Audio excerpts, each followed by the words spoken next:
A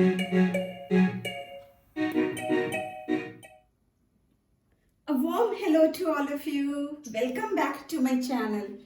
Today we will talk about class 10th syllabus of biology about the breakdown of glucose. As you can see from the topic itself that it is one of the most important topic under the section of respiration.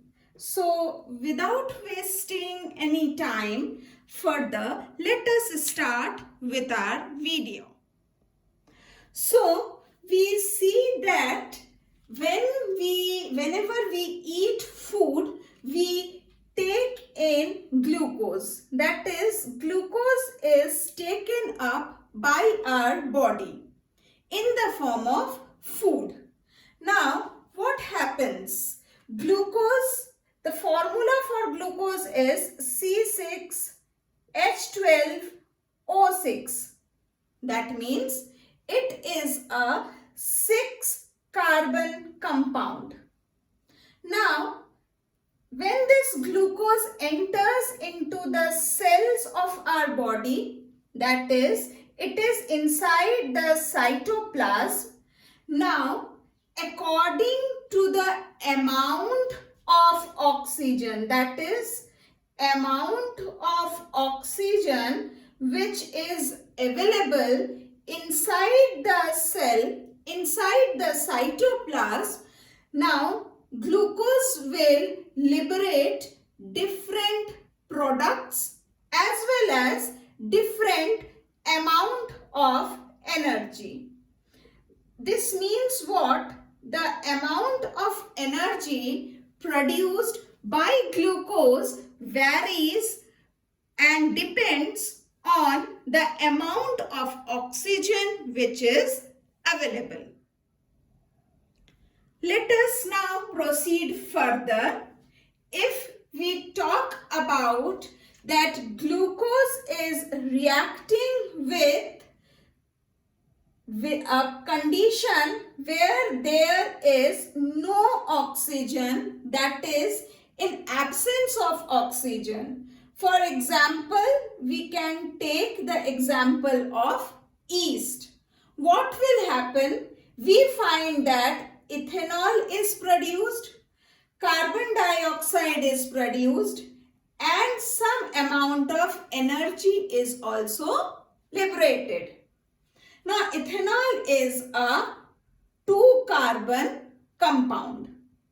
We proceed further, and if we see that oxygen, glucose reacts with oxygen where there is lack of oxygen. It can be in case of our muscle cells. At times, you would have noticed that when you are running and during some time, you will find that there are cramps in your muscles, leg muscles, and you find there is a pain.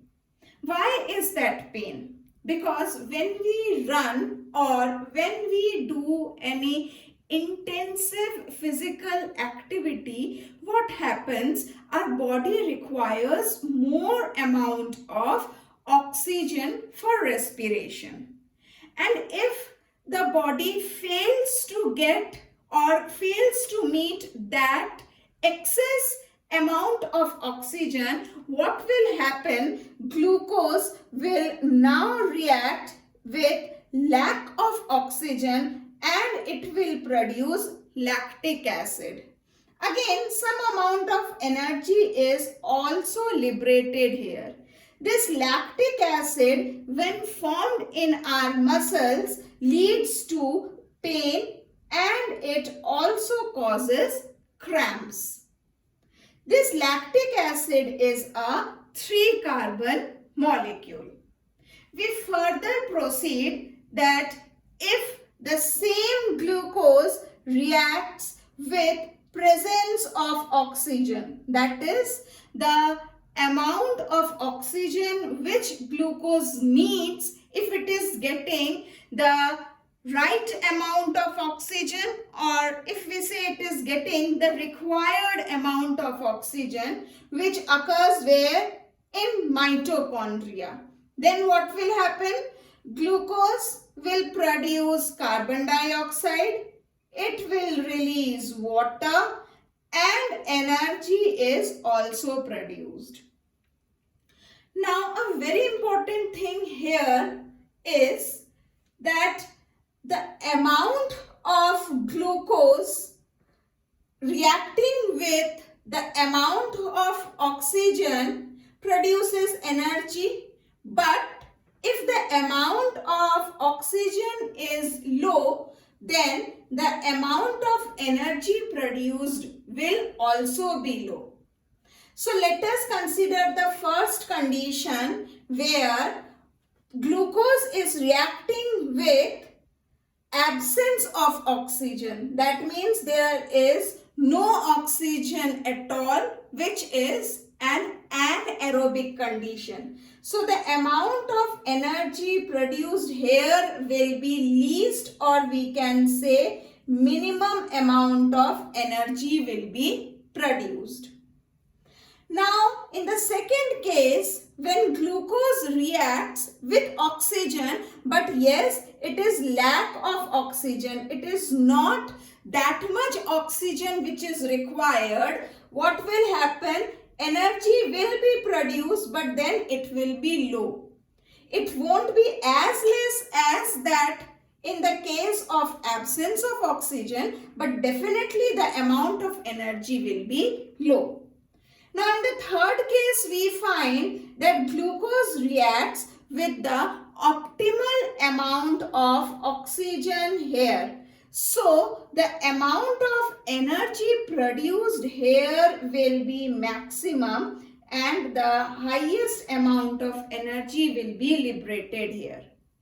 This is one of the reasons why we say mitochondria as the powerhouse of the cell.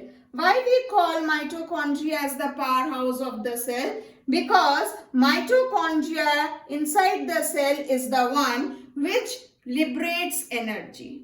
Now you can interlink that how mitochondria is producing energy, because it is reacting with this glucose, that is the oxygen present within the cytoplasm and the glucose, they both react together to produce maximum amount of energy. Hence, mitochondria is known as the powerhouse of the cell. This was all about how the glucose breaks down at different conditions, all the three conditions. I hope my video was understandable to you all, and within a very small time, I hope I am able to clarify your doubts. Remember, this is a very important topic of class 10th. N number of times, or we can say mostly, it has been asked in boards examinations also of CBSE. And if you like my video, then please hit the like option.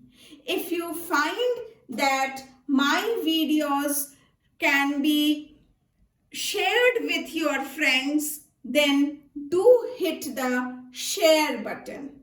Do subscribe my videos, as I continuously try to help you out with posting various videos of your syllabus. So hit the subscribe option to be updated along with me. And as I always say, sharing is caring. We are sharing knowledge here. So the more you share your knowledge, हम जितनी ज़्यादा knowledge को share करेंगे, हमारी knowledge उतनी ही बढ़ेगी. So with this note, I'll switch off, and happy studying, happy subscribing, stay happy. Thank you.